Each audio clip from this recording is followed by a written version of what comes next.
everybody. Welcome to Bone2Pick. I'm Michael Davis, and we are coming to you today from Los Angeles, California. And I am absolutely honored to have the opportunity to interview one of the great trumpet players of all time, one of the most recorded trumpet players ever, the great Malcolm McNab. Malcolm has recorded on well over 2,000 motion picture film scores. He's been featured as a soloist on dozens of those. He's on hundreds of television shows and a myriad of pop music credits, including the late, great Frank Zappa. He is a multiple recipient of the Most Valuable Player Award from the National Academy of Recording Arts and Sciences. He has released 2 CDs as a solo artist, and for those of you who have heard those CDs, you realize he's also one of the premier trumpet soloists anywhere on the planet. And as if that weren't enough, he is in partnership with B&S Instruments in Germany. He's designed a line of trumpets called Exquisite, which shares the name and quality with his first solo CD. So I am really thrilled. Malcolm, thank you so much for taking time out of your very busy schedule and to sit down today and talk about your incredible life in music. Thank you, Michael. Thanks for the opportunity. That's great. My pleasure. Totally my pleasure. Malcolm, let's jump in. You grew up in Southern California and had the good fortune of studying with some great teachers very early on, and I know you have a lot of great memories about that. Maybe you could share some of your thoughts about those teachers and what kind of impact they had on you. Sure, because there's not only having good teachers, but generosity is a factor too, and the kindness in which they treat it, and don't try to intimidate you, but share with you. And I always found that the best teachers are students themselves. Mm-hmm. They're always open to whatever works more efficiently and works better. So first of all, when I started out, I think I was about 14 and playing all the time. My dad had a trumpet around the house, and he played just minimum. He knew 2 tunes. He knew At Sundown and I Don't Want to Set the World on Fire. So I learned those first. And they had an old beat up trumpet, so took it in school and everything. But by the time I was in high school, I won a scholarship for lessons, a PTA scholarship, and ended up with Walter Larson in Pasadena, who it was a great influence on me. Very musical. He had studied with Clark when Clark was in Long Beach, and Herbert Clark. And he was just really good, and he, it was about music, and it was about all the Mendez solos, and about all the Herbert Clark solos, the Frank Simon, Herrmann Bellstadt, all those stuff. I went through all that, and that was really good. But he was so generous to a point, like he said, well, I can't do much more. We got to go to someone else. So, he gave me some names, and, I tried out these guys. First 2 didn't work out. They were all great players, but didn't have time mostly. And then I ended up with this guy, Jimmy Stamp. I'm thinking, is that Postage Stamp's brother or something? I never heard of the name Stamp. But, I thought, okay, well, I'll do that. This is the 3rd choice, and, went over to his studio, and, I was amazed when he said, no, don't get your horn out. Just stand up there with your mouthpiece. What? It was sort of strange.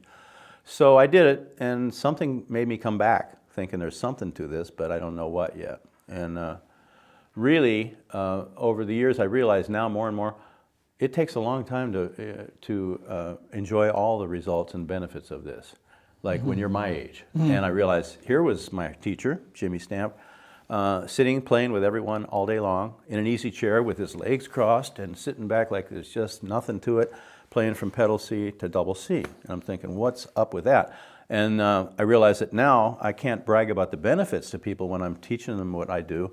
That your most incredible benefits are going to happen when you get to be my age, and it still improves and it still gets more efficient, and it's only about efficiency. So that was probably he was the biggest influence on me. And before I went back east, I think, so 1960 I started with Stamp. That's going on 54 years ago. That's how long I've been doing this one routine. Mm-hmm. And so, the deer in the headlights look that people get, young people these days, go, are you kidding me? How long is this all going to take, Pops? Well, I say, well, I'm in my 53rd year, and any other questions? I mean, it's getting better, so I just take it from me. And you won't know it until you really get to be an old guy, and then that things got so efficient, and it's all about pitch center. Mm-hmm. Staying in pitch center and learning how to warm up and maintain yourself, and like in our business, where you can't keep warmed up in these places, to warm up and warm down many times a day. Mm-hmm. Because you sit and get cold for an hour at a time and you can't play. So all this stuff has helped me with that.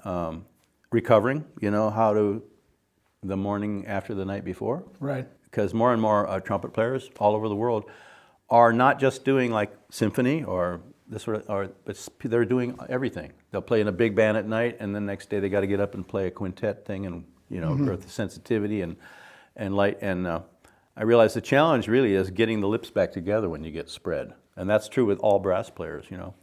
It's the same. Especially a lot of playing in the middle register for a long time.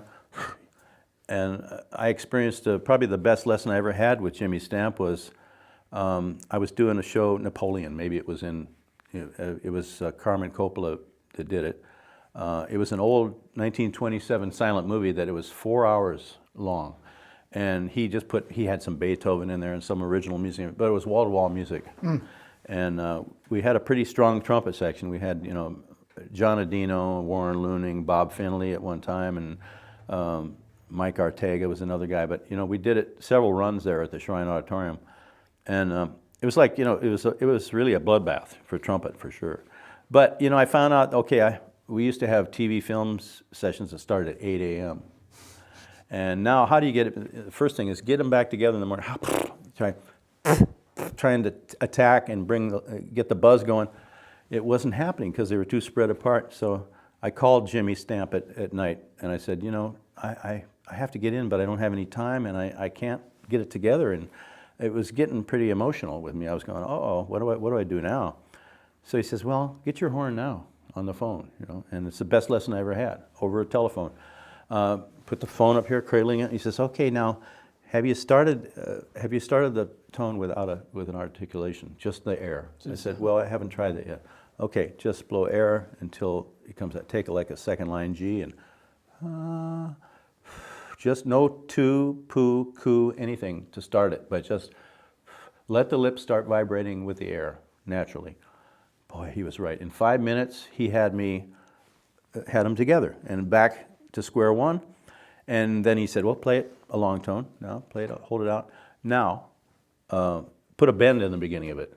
And I mean, he means a mechanical bend, but nothing gradual, not da, but ooh, ah. So bending to the false note and playing against the resistance, coming right back up on line and holding it out.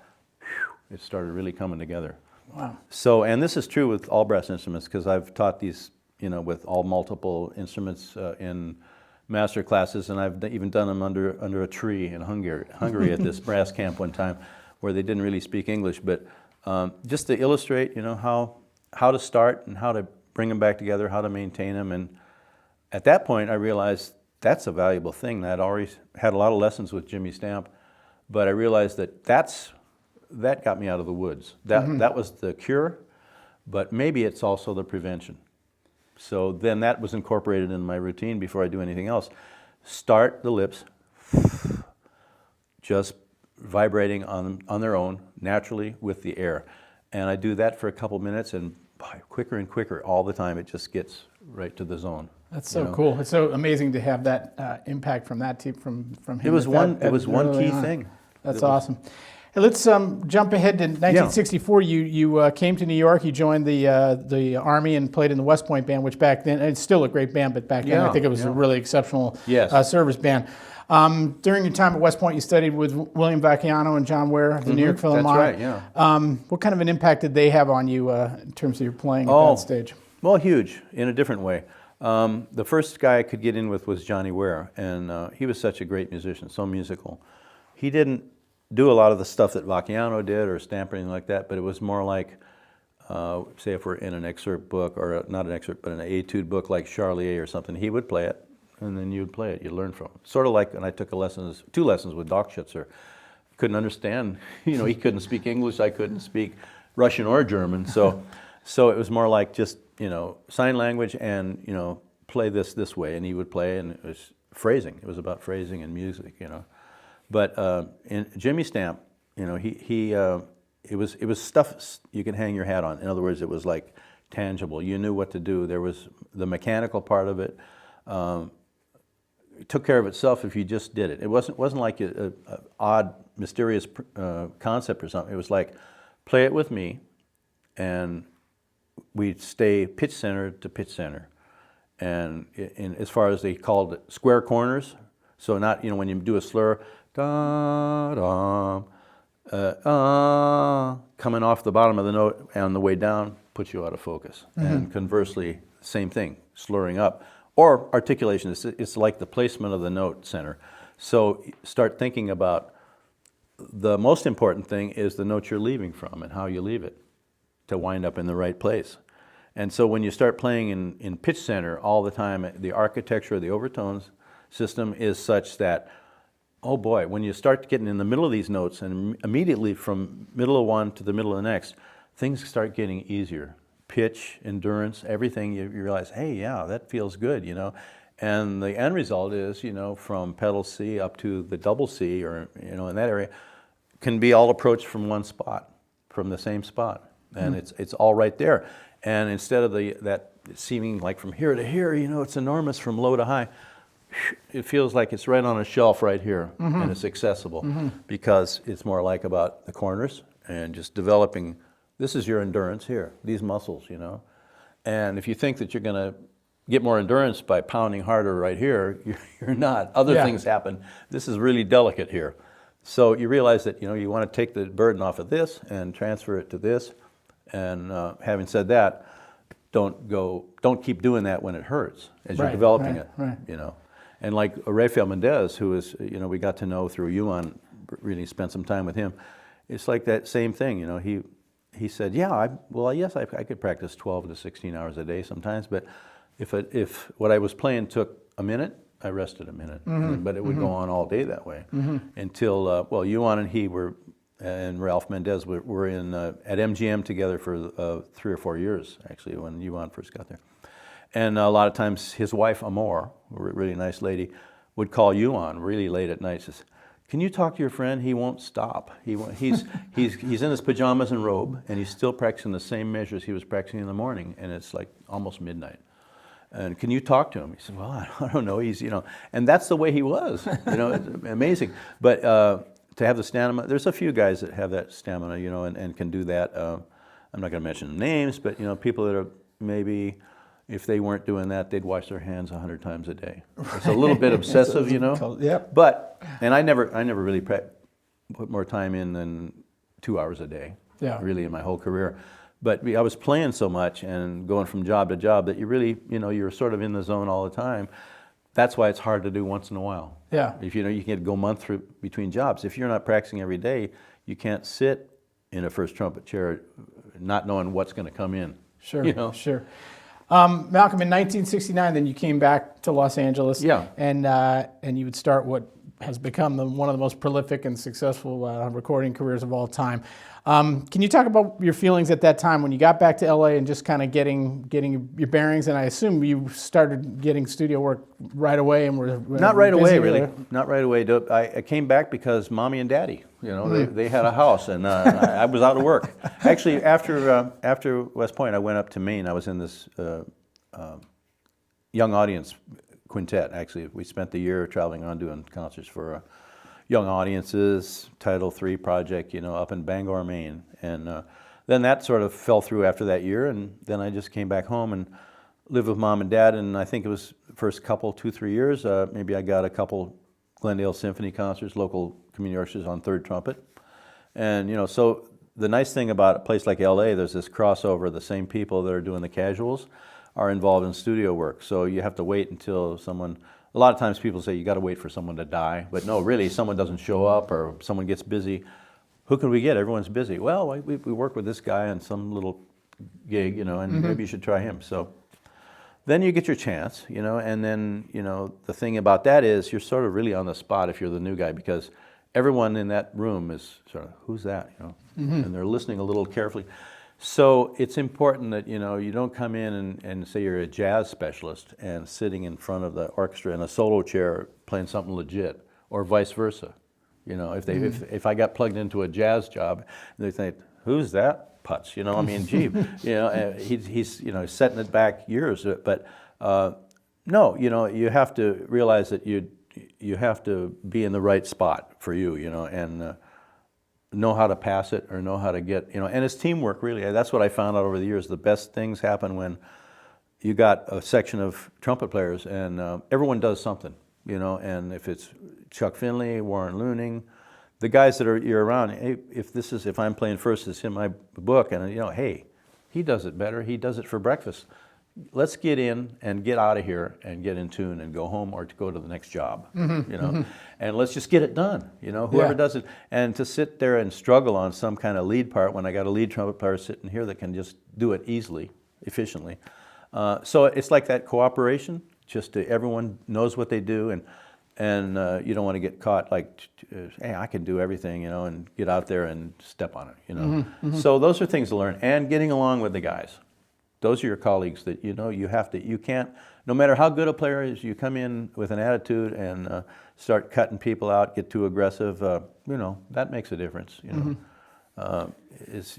find a way to blend in for sure, first. Yeah. Like probably the first several years I worked in, I probably didn't say a word. I just sat there and watched it all going, wow, I'm glad I'm not there in that chair now, but I'm listening to the guy do it, I'm going, wow, and I'm learning, and I'm thinking, okay, maybe one day. And so gradually it sort of worked into that, and you learn how the pacing is so much different, that, you can sit and not stay warmed up all this time and still have to, all of a sudden, the red light goes on and, there's air conditioning in the room, your horn is ice cold, now play. That's the challenge. That's not for everybody, and you have to get used to that. So I think that, like I got used to it because 43 years later, that's what I've been doing. But if they ask me to go down to the Philharmonic and play something that's been on this program for a year, and I know that everyone in the audience, there's some students out there that know the notes, I wouldn't want to do that. I don't feel comfortable doing that. One shot and it's this, but that you're in that environment. It's the pacing is the most important thing to get used to. How do you stay warmed up? How are you stand by, stay loose, and get ready to do it when all of a sudden, boom, let's go. Because as you know, that everything stops and they have to fix music, they have to change things. There's a lot of factors. There's a director and a producer and everyone else involved working things out. So that's a great piece of advice. I think a lot of times as instrumentalists, we don't think about teamwork, but clearly that's a part of your thought process, and it's really outstanding piece of advice for us all, because like you said, somebody's doing something at a very high level. You can't do everything, so why not utilize the talent that you have next to you and listen and learn. Yeah, maybe. But and then there are times when you get stuck and there's no one else there. If it's like a one trumpet gig, and then all of a sudden, okay, thank you strings, thank you woodwinds, and then we just keep the brass and or sometimes I was the only trumpet there, and then a rhythm section is there, and Ray Brown. And maybe J.J. Johnson and Bud Shank, are sitting next to me, and I'm playing like in a little front line of a head charts.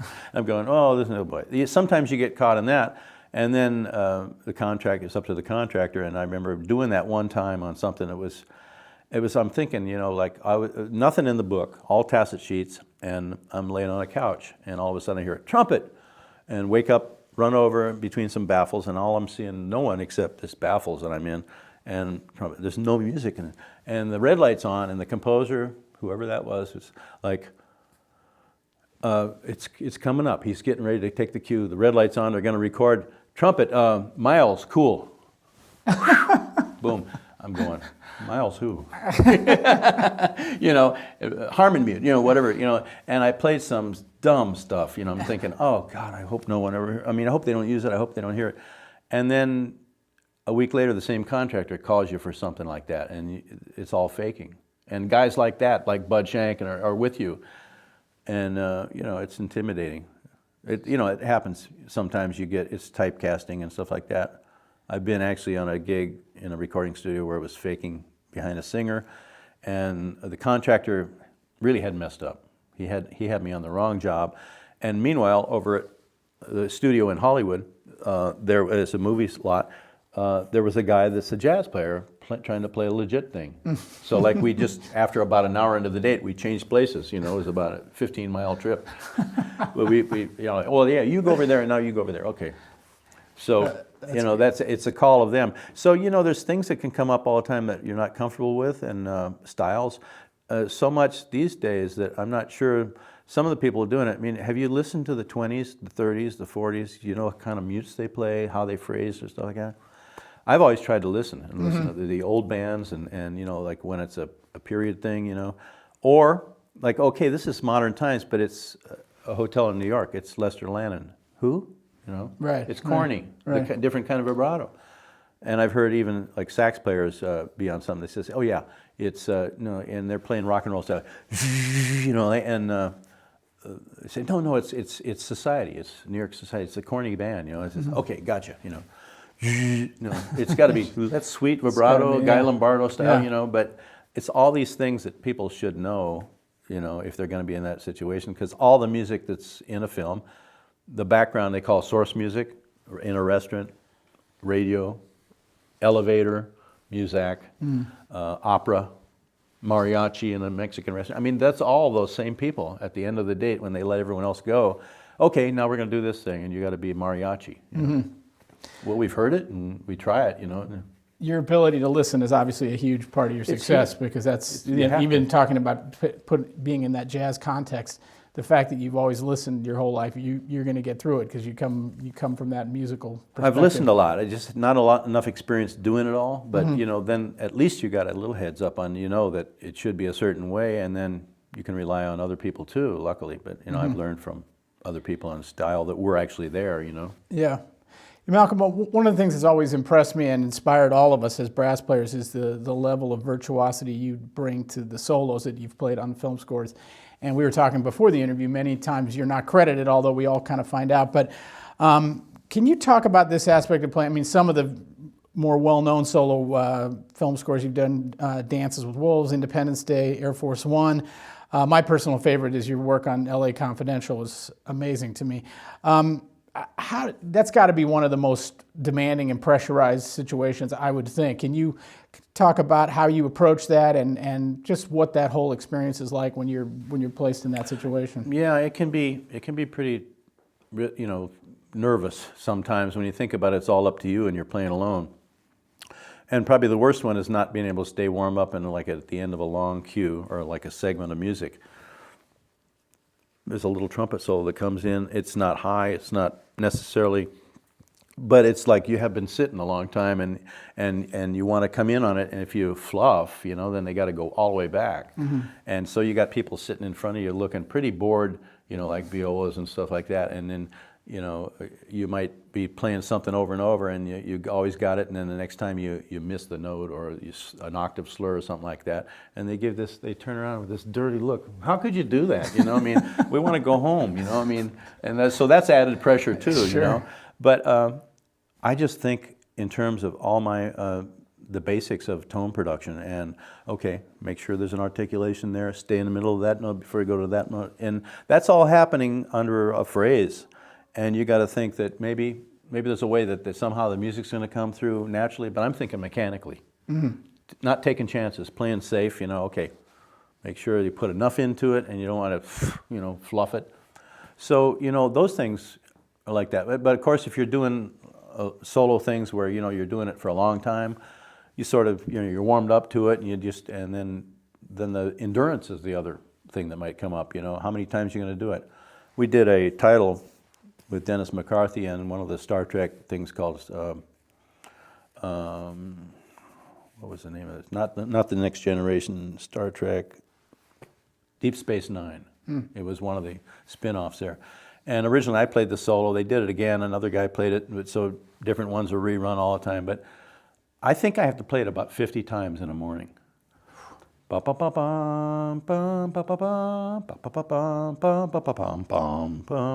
It's a theme, you know, and then the difficulty starts the intro as a big high horn solo. That's got a nail.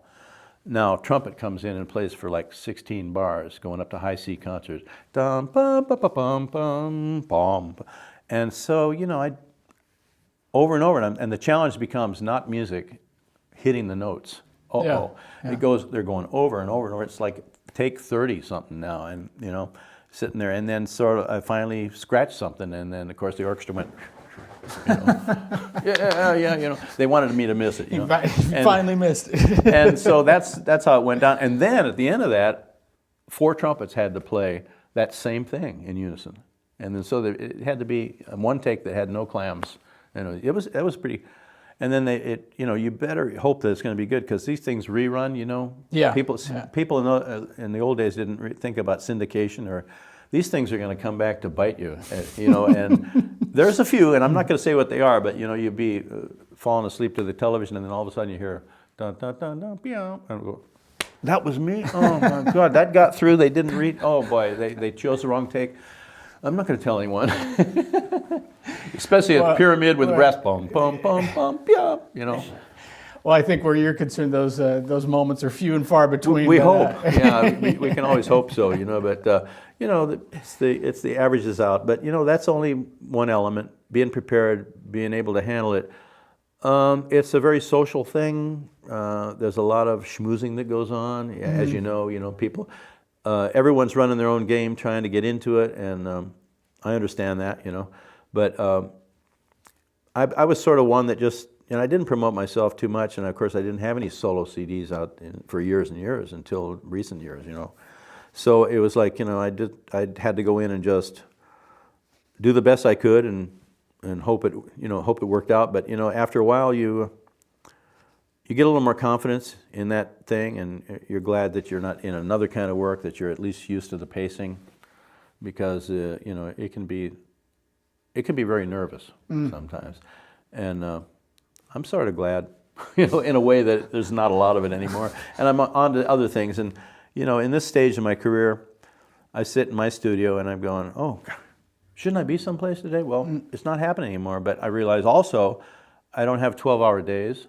I don't have to drive in LA for 3 to 4 hours every day to get to and from during rush hour both ways anymore. And I'm thinking, well, that's good, because everything's over on the west side from where I live, and you really literally spend between 3 and 4 hours coming and going there in the car. And you know what that means is, okay, you're driving like this in rush hour, traffic, LA traffic, then you get a horn, and you're still, your neck and shoulders are in the same position, and then you get done with that, and then you get back in the car, and this is, no wonder we're so tight, you know. You know. Yeah. You make it sound so glamorous. Well, you know, that's the nitty gritty of it. That's you know, I'm classifying that into the division of, you know, I'm glad glad that part's over. Yeah. You know? And I think from us as brass players, getting to hear you featured more in your solo CDs, which we'll talk about in a minute, but you know, that's all good for us, you know, getting to hear that side of your playing and musicianship. So that's a big. I didn't know how positive. to do it. I didn't know how it was ever going to happen. It was in the back of my mind. Oh, I'd love to do some solo things, but I don't know how to do it. And I guess I was waiting, you know, for someone to call. Hey, man, you're that trumpet player. Yeah, we got a lot of money for you. Come on, let's go over and record. That ain't going to happen, you know. So Gary gave me the reality check, and he says, well, you know, you got to do it yourself, and I'll show you how. Yeah. And we did, and he's the genius of it. You know, you're going to see him a little later on. He's the one that had the idea when we did the Tchaikovsky concerto, for instance. We were pretty much through with the orchestra, which was recorded, tracked, and we went over to the Fox Newman stage, very beautiful room, and Gary had this idea: let's blow the orchestra dry into the Fox stage, and then bring it back on a good mic tree, Decca tree, and bring a good quality back in and put it on a track. In other words, record the orchestra part in the room. So really using the room for the bass response, because oddly enough, when you hear that, it's more of a concert hall sound, but it was actually just one bass, 2 cello, and that's all was in the bottom of the orchestra. Wow. We had, you know, bassoons and stuff like that, but basically the room was part of the sound, because the room reacted to those frequencies. And we had the whole room, the floor. And so and Gary was right, an engineer, a very famous guy that had been around for a long, long time. He said, Gary, it's not going to work. We've tried this many times, you know, and no, it's not going to work. Not going to work. Gary says, I think it's going to work. And he says, no, Gary, I think it's going to work. So he stuck with it and prevailed. And then when we got to the final mix of everything, all you had to do was just bring that fader up just a bit so you could feel it. And you felt the floor now. And that's why it became not my garage anymore. And it's funny because, well, Gene Pokorny in the Chicago Symphony, you know, he knew about this, and he said, man, you got to send them out, and I'm going to give it to the brass players in the Chicago Symphony. So they're all good guys, Chris Martin and John Hagstrom and Taga, you know, Larson and John, or Mark is the other guy. And, you know, I actually heard the comment, why can't our band sound like that in our symphony hall? I said, well, hate to tell you, that's my garage. That's my garage. So, you know, that's the genius of Gary Grant. You know, he put that whole thing together, and I couldn't have done it without him. And we did 2 of them together, and then, you know, he's busy with other things and bigger fish for sure. But I realized that I'm sort of on my own trying to get going on the next one. And, you know, a lot of upgrading in the studio, and then now the studio's a storeroom because we're remodeling, doing a major remodel, and enough of my problems. But I actually had recorded in Budapest, my wife's hometown, Budapest, Hungary. We recorded with virtuoso gypsy musicians, the kind that are, you know, they're really gypsies. The ethnic thing is there, but also Franz Liszt Academy, you know, really schooled people. And lo and behold, we end up at the studio where he's the first guy that ever used Pro Tools in Hungary, and he teaches it. So it was like no snags, anything you want to do. And it was spectacular. So cymbalum, bowed bass, and guitar, you know. And I recorded, well, I did guide tracks, but we still have to really clean them up. Zigeuner Weissen, Chardas, Horace Staccato, Brahms Hungarian Fifth Dance, you know. Stuff like that, and I was thinking in terms of that'll be part of an album, you know, with that combination. But it's unique because the cymbalum is accompanying it, and the bowed bass, you know, and it's very gypsy, you know. And they were so good together. He said, "Okay, well, we'll give you the Hungarian version and the Romanian version." I said, "Great." And then I thought, well, this could be a collage. So, can you give me bridges that go from C minor to D minor to C minor, and stuff like that I can use? And then they did a bunch of those. So that's the way I visualized that project winding up as part of the next CD, my third one if I ever get to it. But you know, it's more like I know I can do it because I'm getting more efficient all the time, and that's going back to that good fortune of running into Jimmy Stamp back in 1960. Right, getting that mindset. That's great. Yeah. And well, we'll certainly look forward to hearing that project for sure. Just to kind of take a little bit of a step back with I wanted to throw out some names in terms of film composers and folks that you've worked with, and just maybe have some quick thoughts you might have about these amazing musicians and your vast level of experience with each one of them. Why don't we start with Jerry Goldsmith, who was the composer on the L.A. Confidential when you did that great solo. I think I worked with Jerry the first time in 1971, Wild Rovers. I was playing third trumpet, watching in awe of everything that was going on, and the big orchestra. It was a Western movie. And then I think I worked on MacArthur and everything. But it several years later, we did the Star Trek, original Star Trek, the movie, and I think it must have been 1977 or something like that. And that was big. But there was a little problem with that because there was a lot of chiefs in the booth. It was a Paramount picture, but we were doing it at Fox.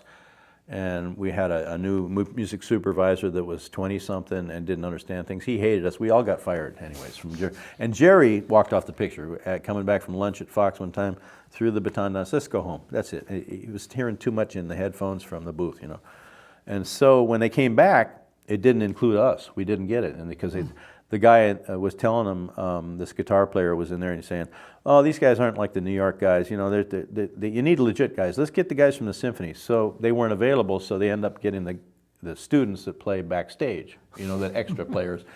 But we did probably the 80% of it is on the movie and the ones we did. But there was a hiatus of a month or so. They didn't record anything, and then when they came back, we didn't get the call. So at that point, I was blaming Jerry. I said, "Oh, you didn't step forward, and we did a lot of things for you." But I realized that I wasn't cheating anyone except me, not being with him. For 10 years, I didn't take any calls. I turned them down because I guess I was trying to teach him a lesson. And then finally, I realized, I think Inner Space. I went back in the middle '80s or something for a thing called Inner Space, and that's when we talked, and he said, "Well, I don't know what the problem was." I said, "That's all right, Jerry, I'm in the right place. I don't want to miss it anymore." I mean, he's the guy, he was such a good, And so, you know, at that point, he's the one that gave me 2 screen credits. And out of all the movies I've done, I had 3. I think Horner, I got 1 with Horner one time, and that's another story totally. But Jerry was a pleasure to work with. He's always knew what he was doing. He had a great concept. And here's a guy that, remember, he got his foot in the door at CBS as a clerk typist, you know, and he was already a great musician, you know. But pretty soon he was scoring Playhouse 90, which was a live show on the air, you know. Wow. And then he started there, you know, and amazing guy, you know, and the way he did things, it all worked, you know. And he had those multiple time things going, and, you know, these pre-recorded clicks, you know, a lot of 5/8 things in there, you know, and he liked that, you know. So I think he's at the top of the list. It's hard to say a favorite or anything like that over the years. Yeah, sure. Because look at the people I've gotten to work with: Bernard Herrmann, Alex North. Yeah. How about your experience with Bernard Herrmann? I mean, Bernard Herrmann is just one time, and it was Taxi Driver, and Yuan was there in the first chair, and Ronnie Lang played the soprano sax, and it was amazing because he had not been here for a long time. He had it out with Hitchcock. He moved to Europe, and he didn't come back for a long time until this. And then, well, it was Martin Scorsese, right? And Steven later told me, yeah, he says, yeah, Marty, what was the story on that? Because he seemed like he yelled at you on the stage.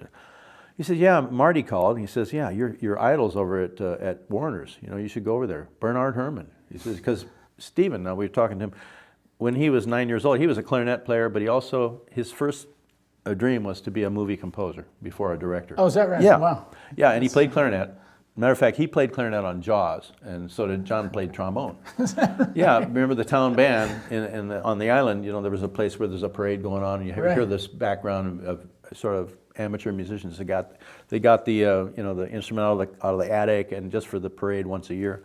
And so it was perfect. You know, me and Graham Young on trumpet, Steven Spielberg on clarinet, and so we did that at Universal. That was 1975, I think, yeah.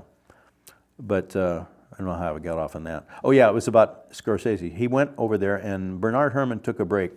Was sitting at the end of the editing desk, and we saw Steven walk over and lean down to him and was talking to him, you know, and then all of a sudden the neck turns red, the veins are sticking out. He's yelling at me, what the hell? Anyway, he said, boy, I've always been a fan of your music. I always collected your albums as a kid, and went on how great you are and you're a living legend. My God, and then he says, so why do you always use Johnny Williams for your scores? Yelled at him, you know, and I think, yeah, that's what he said, all right. He was bitter. You know? And the oddest thing is, at the end of the week when we scored at Warner's for probably 4 or 5 days, he was staying at the Universal Hilton in Universal City and died. Oh, wow. Yeah, and a composer, Fred Steiner, was going to meet him for breakfast. And this girl that he was with was 20-something, and I think he was 61 only, and he had a stroke already. And she was crying in the lobby. I can't wake him up. So he died at the end of that whole thing. And he had so many temper tantrums. Wow. And the older guys were saying, oh, just the shadow of his former self. You got to be kidding. This guy was, you know. The funniest story I should tell you, my great friend Tommy Johnson, who's passed, I knew him for 50 years. You know, one of my best, I mean, besides my parents, one of the biggest, longest relationships in my life, you know. And he was working one of his first jobs for Bernard Herrmann back then. He used to tell me about that. I wasn't around. But it was like the mutes, about a mute for the tuba. You got a mute? Yeah. Well, he didn't have much money, and his family didn't, you know, was pretty low income. His father made the mute out of linoleum, but not just linoleum, but one of these with ugly spots on it and everything. And it was a tuba mute made out of linoleum. And it just looked bizarre. And Bernard Herrmann says, what is that? He says, well, that's my mute. He says, no, that's no good. You need a metal mute, you know. And so, oh, I don't know what to do. So we don't have the money to buy a mute. Went home and told his father about it. They went out to the garage, spray painted it silver, and came back the next day. That's what I meant. Perfect. Creative solutions. Yeah, by exactly. Tommy Johnson. That's awesome. and that was funny. But just working with him that one time, you know, I realized he was great. Remember, his first score was Citizen Kane, and the last one was Taxi Driver. Wow, that's amazing. All those Hitchcock pictures in between, you know, was it The Man Who Knew Too Much, or I can't remember. Yeah. But all those suspense movies. Yeah, an incredible career, to say the least. Yeah. Oh, you mentioned another incredible composer, John Williams. I'd love to hear I know you worked with him extensively. And I also want to mention, you did the NBC nightly news theme with Yeah, we did his- it. We did it once back in the '70s at Paramount. It's sort of a real dry sounding, not the best recording. I think they're still using some of those, but then probably it's been 6, 7 years ago. We did a big orchestra with him. Even the videos are on YouTube of us recording it. Right. And we did all the music for that then. And over the years, we did a lot of the Olympics then. Maybe all the music in one day. You know, maybe. I guess you'd call it 300 high Cs or something like that, but with 6 trumpets usually, something like that, you know. So, yeah, but I actually have played my 46th score on first, excuse me, 46th score on for John Williams on first trumpet. Amazing. And you know that's been a long time. He doesn't do a lot anymore, but I mean the more recent was The Last Indiana Jones, the 4th chapter, Tintin, Warhorse. Those, I think, were the last. He did something recently. I'm not sure. I wasn't on it, but I don't know if there were any brass. But he's been, and I think the first thing I did was A Man Who Loved Cat Dancing. It was a Burt Reynolds film, and I got some lyrical solos in that. And he started liking the way I played, I guess. And then we did The Paper Chase, where we did this Telemann concerto for trumpets, and you know, the law school, Harvard Law School. And then Sugarland Express was the first one in 1973, I think, with Steven Spielberg. That's the first one he got to direct, his first feature, and then Jaws after that. But so he's a brilliant guy, John, and he's a great craftsman, and he's very prepared as a conductor. I mean, he gets up to conduct his music. There's no question about it. But so many composers just get hung up with listening to their music, and this part of it goes. He's so prepared and such a good conductor, and becoming better all the time. So you know, it's always been, that's high end, John Williams. I mean, and you know, let's face it, music is, you know, only so many things can be original, you know. But the idea, well, some people might say, well, Star Wars sounds a little bit like the planets, you know. Well, it doesn't matter. He crafted it, and he had that in mind, and it just works. You know what I mean? Right. And it's original for that application, you know. And he wasn't copying it, but you know, he's done so many different things like that. But it was nice when he got the Boston Pops. I remember I was one of the people he invited to maybe be a soloist there, but unfortunately I put the wrong thing in there. Actually, one of the things, Long Lost Mama, this thing I did with a ragtime band, probably, and I was just thinking Pops. He sent me a letter saying, Malcolm, this is way beneath your dignity. You know, so I thought, well, okay. You know. But no, it's always been a pleasure, and I think that's probably the top. He and Jerry Goldsmith. But there's been some other people too. I mean, I think Bruce Broughton of today's composers is probably one of the most. He's probably the top 5 of all time, I would say. But he doesn't do a lot of things. You know, you know, I got a couple pieces. I commissioned a couple pieces from him. You know, and he's always writing things. And he fully understands brass because Bruce Broughton and his brother Bill, who's a trombone player down in Australia now, they grew up in the Salvation Army, you know, playing brass instruments on the street, like Phil Smith and his family. And so he knew. And when I on my Exquisite album, we had to have one more piece because we got 3 dead composers, Bach, Tchaikovsky, and Frank Zappa. And so I think that's not enough for an album. We need one more piece. Who would I pick that could write something that would be really, really good and something special and original? And saloon music came up, and then I asked Bruce to write me a piece. He said, like what? And I said, well, something more traditional, like has traditional stuff in it. So he took that, and what he did in the movie Tombstone, and I think he did that in London. It was about, you know, in the 1870s, the venue for something coming to town, like a troupe of actors or musicians, the saloon. That's where the stage would be, and that's where they were. But you know, the bar sounds and the drinking and the glasses clinking. So he actually orchestrated that out on the intro. You know, you can hear a stride piano. It's almost like they're warming up, and it's cacophony, everything going on at once. And then his idea was, okay, it's a troupe of actors, a company traveling, and then the cornet soloist comes out from the back and does this little solo. Well, he knew exactly how to write theme and variations because of his background. You know, it's an intro, a cadenza, a theme, variations, another cadenza, and finale. And he wrote it, you know, in a couple of weeks. Beautiful. Saloon music for 8 instruments, with 7 instruments other than a trumpet. And so I think, you know, for my money, he's probably the best around right now, but he just doesn't do a lot. He's not really Hollywood, you know, but he's a great composer. Does a lot of commissions on different people. And yeah, that's great. Certainly high praise coming from you. Let's maybe shift. I just want to bring him up because I know that your association with him was so prolific, but and outside of the film world. But what can you just talk about Frank Zappa a little bit and your time with him? Yeah. Well, Zappa, I'd listened to, you know, We're Only in It for the Money, and back east when I was in New York and Maine.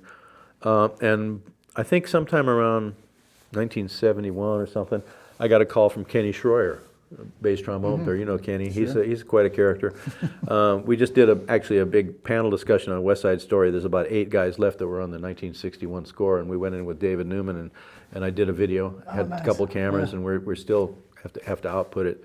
And I had Bob Fernandez used to be at Warner's mixer, you know, did the sound, everything. It's perfect, but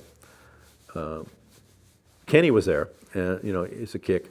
He met Frank Zappa, and he wanted to get a band together, a big group of Hollywood musicians, and maybe go on a tour. So Kenny was a contractor. Now, dear Kenny, he's always been very laid back and everything. Well, even when we were in Europe, you know, he was the road manager, but he wasn't in any of the sound checks that I remember.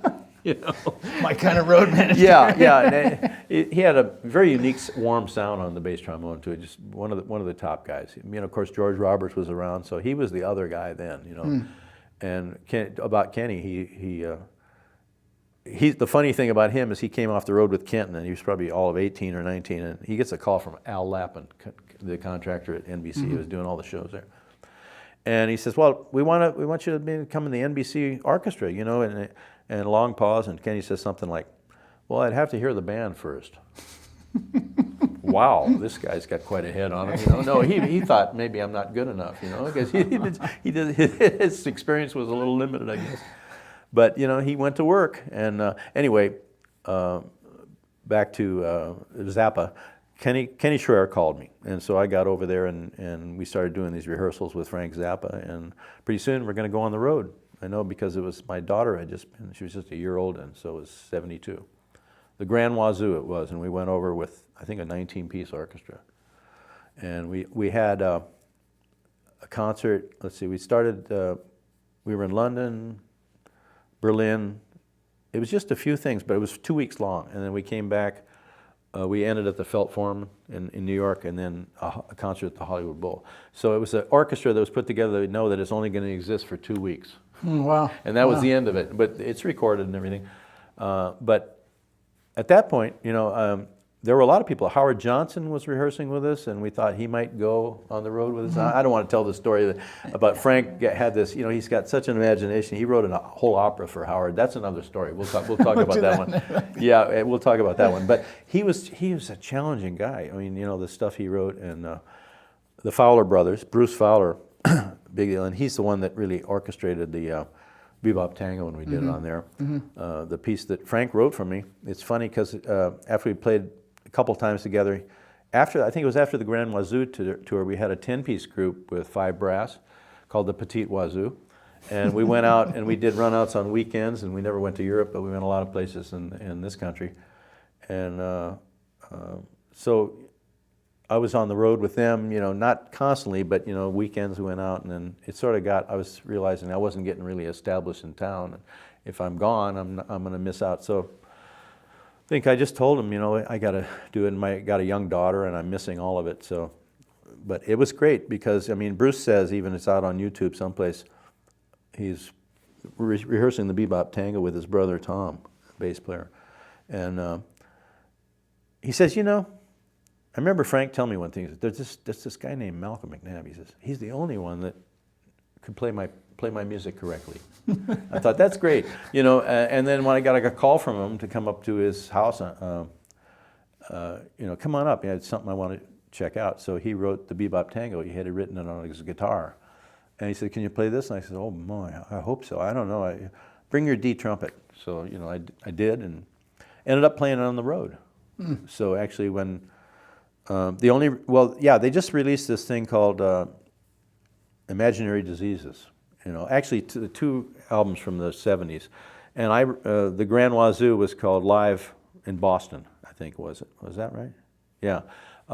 And the Grand Wazoo concert was there, and I wrote actually a lot of the liner notes on that for Gail Zappa, you know. And so I had to get permission to do that piece that he, you know, the bebop tango that we did, and we ended up with 22 people on it, including my daughter playing the piccolo, who sat in Frank's lap, you know, picking his guitar when at those rehearsals we used to go before we went on the tour. And well, she's a musician in the San Francisco Opera and freelances up there. Does the Skywalker Ranch, flute and piccolo. Yeah. And so, yeah, being on the road with him was pretty challenging because, you know, once you've learned the music, now can you dance and do that? You know, like Bruce Fowler used to dance. He was a dance, you know, where he went back and forth, like, you know, and he could play the bebop tango and the trombone way up, you know, and I think by the time first time it was recorded was when Vinnie Colaiuta was the drummer, and that's the early '80s. It was like 10 years after I was there, and they did it. And you know, I spent a lot of time on this line. You know, the intervals are crazy, and you know, the only way I could have approached it is like pitch center to pitch center, even if they're 15 notes apart. You know, and you have to stay in the middle. But so I practiced it, and after playing it on the road, even for 30 some more years, I practiced it. And then Gary says, "Well, we can record that too." So with permission, we did that, and we tracked it with a lot of different instruments. I think there was 2 bars in there that took most people about 3 hours to get, you know, to line up, because there's, you know, groups of 5, 6, 7, and 4 maybe in every beat, you know, and it had to be accurate, it had to line up, and even the drums is hitting everything, you know. And Dan Higgins, I think, was the one that held the record. I think he got it done in 2 hours. But with Gary, because that's really, really detailed, you know. Yeah, sure. It's got to be. And so we recorded that, and that was neat. You know, I remember we went up to Zappa's house, and Joe of Joe's Garage, Joe Travers, and Gail and I and Gary sat down and listened to it. You know, she wanted to listen to the whole thing, see what's up. What else is on here? You know, I said, well, Tchaikovsky, Violin Concerto. What? You know, yeah. And then we listened to the bebop tango, and she said, well, Bruce actually did this, you know, put it together for us, did this arrangement. What's that stuff in the middle? That's not Frank's music. Well, you know what? It's actually, when they did it on the road, it was a head chart, and people played solos. Well, we're not doing that here, but we're doing a dialogue with the trumpet, and between the trumpet and the woodwinds and the percussion. It was a dialogue, you know, it's call and response, like. And so that's what we did with it, and we realized it's only like a minute and a half line, so we had to have a middle section and then come in another key at the end. And so that's the way we explained it. We said, you know, well, that had to be orchestrated out, you know, because it's not an improvised solo, but it's Frank's music, you know, based on those themes, that row of notes that he did. You know? And so I even went in retrograde. You know, I actually did an intro that was backwards, you know, that same line of notes when you hear that. And then out of tempo and everything like that. But that was challenging, you know, and I think it was probably the most challenging stuff I ever had to do. And a lot of people said, oh, he was so mean, so tough, so demanding, everything. I said, yeah, but you know something? Everyone got to get better chops. Everyone got to be better because he pushed it. Yeah. You know, he pushed it a little further each time. You know. Yeah. And yeah, he was great. It was a great experience, and the people I work with, Tom Malone, Bones. When we had the Petit Wazoo, he was in that, and of course the tuba, trombones, flute, piccolo, tenor sax. He had and trumpet and piccolo trumpet, and so me and Gary Barone are there playing, and you know, we're on the ropes, and he'd pick up the piccolo trumpet and play higher than us, you know, after a tuba solo, you know. Yeah, Tom was brilliant in that. So way, the guys that were there, you know, it was great. It was just a great influence. That's great. It's cool how you, you know, and for those who don't have the Exquisite CD, run to malcolmmcnab.com and pick up a copy because it's amazing. And among the many, many things that I love about the CD, but is just the diversity of music that you've already talked about. But in fact, you could tie in Zappa and part of your own history and all the work that you've done over the years. But of course, your virtuosity kind of carries over and ties the whole thing together. But it was, I really like, from a musical standpoint, it was really cool to see. Well, I wanted to really, the motivation was, you know, those 3 things: the violin concerto, which I used to play after our warm-ups in Jimmy Stamp's studio, No, that wasn't actually. It was when I was approached by the producer about that. But the Bach 2 violin concerto we've been playing in the lessons. We get our C trumpets out, play it as long until we run out of chops, and so I realized I'd put a lot of work in on that. And of course, 34 years I had been working on the bebop tango line, and then the Tchaikovsky, that was back in '78, and then so I said, well, I've already put the work in on 3 of these things, and so we'll that'll be what we'll do. And he says, well, I'll show you how to do it. So we did it, and then we needed the one more piece, and that was what Bruce wrote. Yeah, so it sort of came together, and it was all new. I had no idea about the process, but dig this. It was all trumpet players. My studio, my garage that turned into a studio, that was John Pappenbrook, who's out with Natalie Cole, and great, strong trumpet player, and he's a general contractor too, and he's built like about 300 studios in town. Right? Wow. And so we got that done, and then Gary Grant, of course, and then while we were struggling away at this, then I get a call from Bobby Shue. Hey, I got a dentist appointment in Glendale, and I heard you guys are up to something over there. Can I come over and check out what you're doing? And he saw what we were doing in progress, and he said, hey, that's going to be really good, and then he blurbed it, and so there was a lot of anticipation. Rob Roy McGregor from the Philharmonic put it out too, that it's something coming up with Malcolm that you got to check out. So that sort of got the ball rolling, and that's how it came together. And I wouldn't have been able to do it. I had no idea where to start. And then what happens after that? Doug Sachs, who's a trumpet player, Sheffield Labs. Remember that, the direct-to-disc stuff. Well, I did a couple of those with him, and I did the LA Philharmonic with Leinsdorf conducting all Wagner, and and I was subbing with the Philharmonic, and also we did more commercial things where Plaz Johnson was playing. It was like called Lincoln Mayorga and Distinguished Colleagues was one of them, and it had it was all direct to disc in one side, But here's Doug.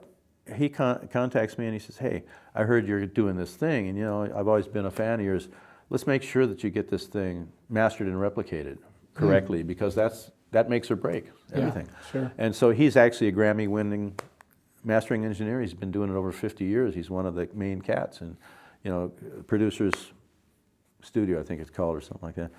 And he's out in Ojai now, but tremendous help, and said, I just want it, and then, oh, what about replication? Well, there's a guy in Glendale, he plays trumpet too. He's an amateur trumpet player, but he's got this CD company, so let's guide you through the process, getting it done at JVC Digital, and we'll do the test pressings and everything. So that's how that came about. And then the other thing was me and Gary went out for the mastering and realized that there was a new thing there, and I'm not going to talk too much about it because I might be crossing some lines, but there was a process to take the bad ring out of digital. It would really smooth it out and help enhance. And he says, I think maybe on your project it would work, and so we're going to try it. So you and Gary leave the room, and we went out and waited in the waiting room, and because they wouldn't show us the box. It was something new, and then he came back like in an optometrist's office with an A/B switch in the mastering room. And he says, "You like this or this? What's better, that one or that one?" So it's like picking out glasses. Oh, well, that one definitely. Okay, 24-bit, 16-bit is what you chose with that process. So that's what we did.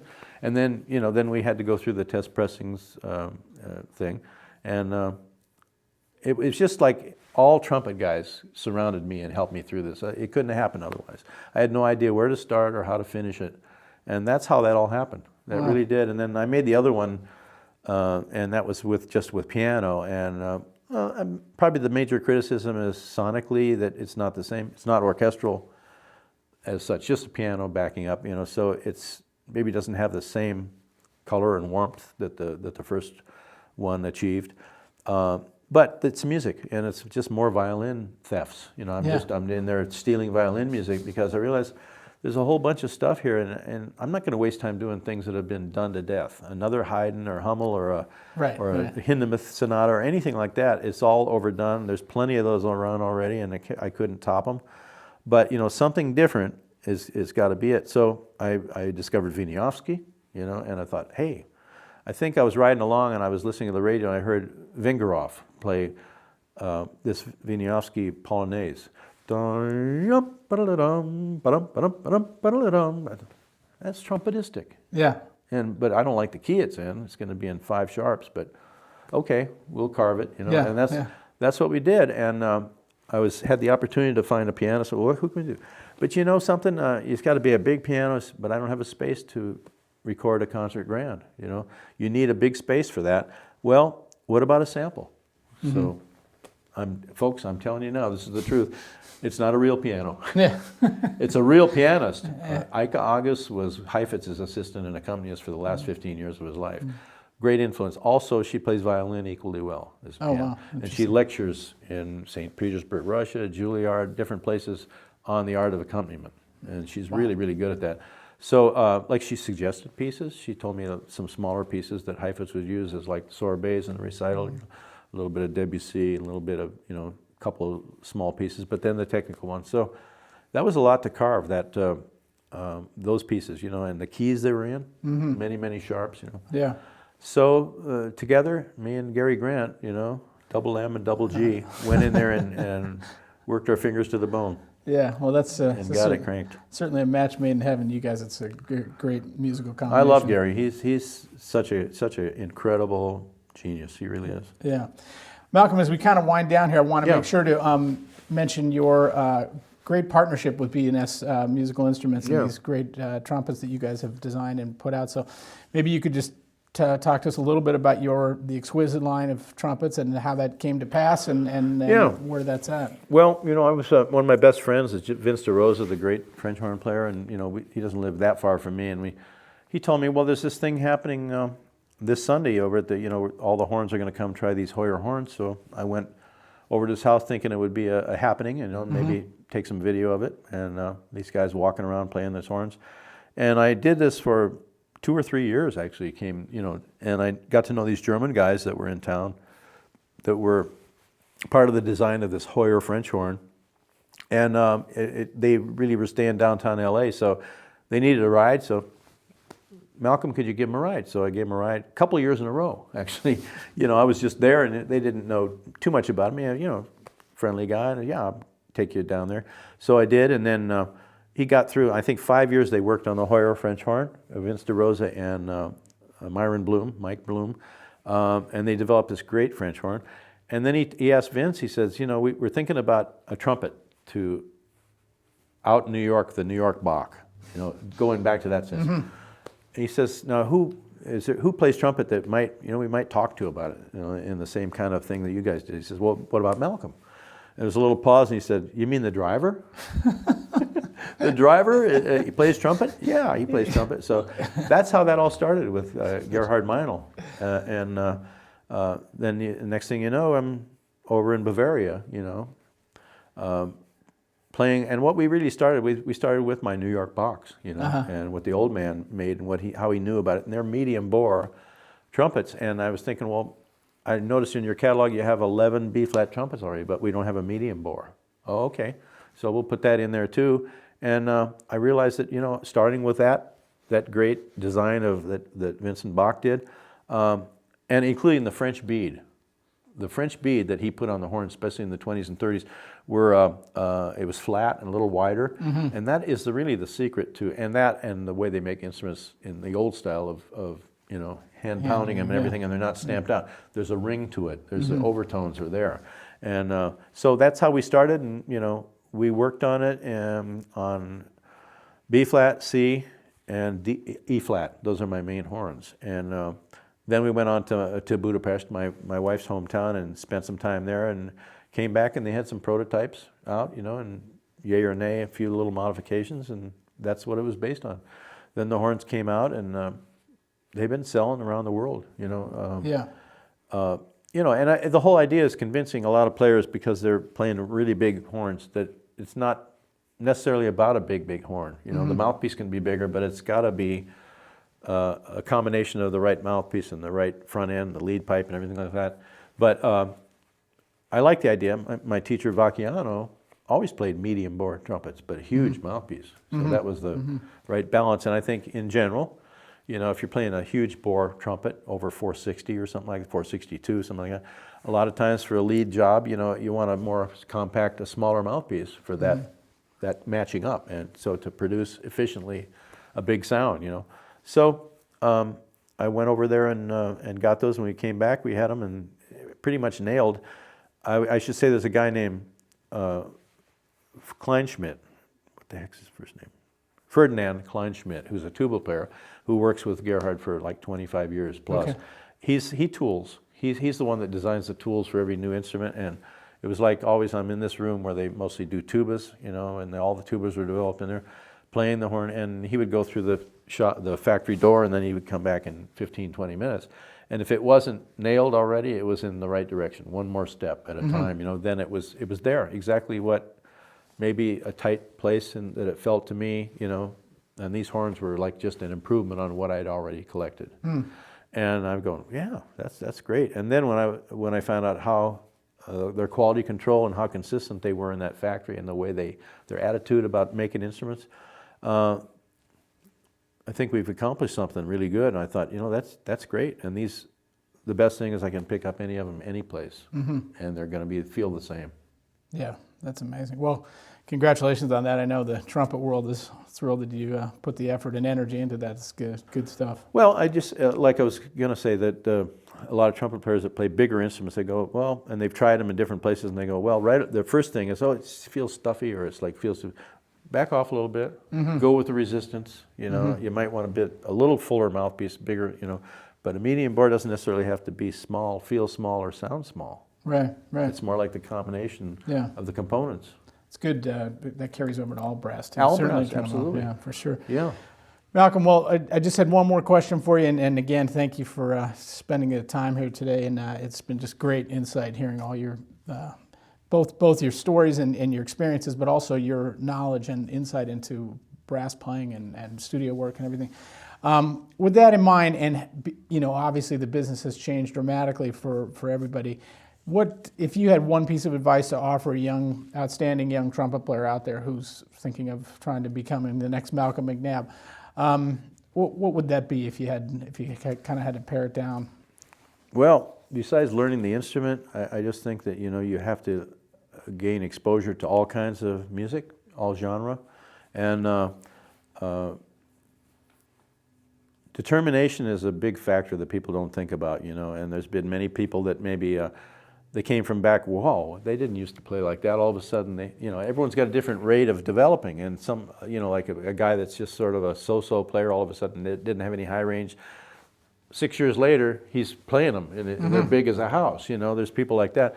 But realize that, you know, it's the long run, and I've been contacted by a lot of guys, well, people, maybe even beginners would say, you know, what do you recommend, everything? Just get as much experience as you can with every kind of music and practice. But remember, you know, there's one factor, it's the determination factor that, you know, is beyond anything else. If you're the kind that's gonna, no matter what you're into, you get knocked down, you get up and dust yourself off and you go back for more, these guys can make it. Anyone that's got that attitude, you know, haven't said that. So, because I get a lot of calls and emails, and I love what you do. I'd love to do studio work, you know. I'm going, okay. Well, initially I have a stock thing that I say, well, you should check into the U.S. astronaut program. There may be a better chance of getting in that. However, having said that, determination is a big factor too. If you really want to do anything bad enough and you're just going to go forward with it no matter what and go back for more, you can probably make it. That's a big ingredient. That really is. And, you know, just realize that you're going to learn, if you're listening, you're going to learn from every player that you play with, good or bad. And pretty soon, if you're learning about yourself and how you approach the horn, you're going to start to hear things happening with other people, and you say, oh, I know why that happened. You start to analyze things, and then it's no surprise when you miss a note or something, you go, okay, well, you should know right away, okay, next time, how do I readdress that? How do I not get rattled and realize that I blew it, and I go back and think about it in very analytical terms and just remind myself about, you know, this attack, stay in the middle of the pitch before you go to that one. Don't even think about making a slur where you go, and then you get off and you just air out. But you have to be middle of the note, immediately to the middle of the next note. And keeping in mind, the most important thing is how you're leaving any note, not the one you're going to or diving at. It's all related. Feel the architecture. It's got to be tactile. You know, that you have it. You know that the fundamental is related to all the way up. You know, and anything along the way that's out of line takes things out of focus and it makes it harder to play. Pitch goes, endurance goes. So centered, pitch center. That's what we're talking about. Pitch center to pitch center, and play soft too. I mean, I've had guys come in and say, "Well, I came out to audition for Tower of Power, and I took a couple lessons here, one with Bobby Shue, one with you and one with you." And I said, "Okay, well, what can I help you with?" "Well, I'm a strong lead trumpet player. I play shows down where I come from, and but what's the problem?" He said, "Well, I got a good F and G and stuff like that." "Well, what's the problem?" "Well, not every night is good." I said, "Well, duh, welcome to the club." But how much time do you spend on soft long tones? Deer in the headlights, Right. What? Well, the mentality is, "Oh, I'm a lead trumpet player. I don't do that." No, something, you need it more than anything else. Try it. And I get typically calls back, and it was for every month. "Hey, this is great. I'm giving this to my students." Say, "Duh, try to do it all. Try to visit all dynamics and all ranges, and realize that a lot of the lead trumpet mentality is that when you're up there on high C or D, you're moving the air. Well, you're moving the air when you're on a low C, but it's slower. It's steady though. The air is very steady, obviously." But down here, the air has to keep going in that direction. Support it. So I hear so many lead trumpet players playing great centered high Cs, high Ds, and they get down to the bottom, low C and below, and it says, it's not supported. And learn how to support at a low level. Keep the air going. And the only illustration I have on that is to get in mind the birthday cake candle. So you don't want to blow it out, but just imagine in your mind you're holding the flame back with your airstream. Wow. And as if the air, after the note tapers out, goes past it. And learn how to use the air that way. Wow, that's a great analogy. Always steady air. Yeah. Whether it's slow or fast is necessary. Right. It always has to be steady. Well, Malcolm, thanks again for an amazing interview today, and I love the thing about determination in life and in music. It's such a great thing, and we will all look forward to hearing the new project and all your endeavors coming up. For everybody who hasn't visited Malcolm's new website, it's fantastic. Go to malcolmmcnab.com and check it out. Stay on top of what he's doing. It's always inspiring. So, Malcolm, thank you so much. Thank you, Michael. Thanks a lot for the opportunity. My pleasure, and we will see all of you next time on Bone2Pick.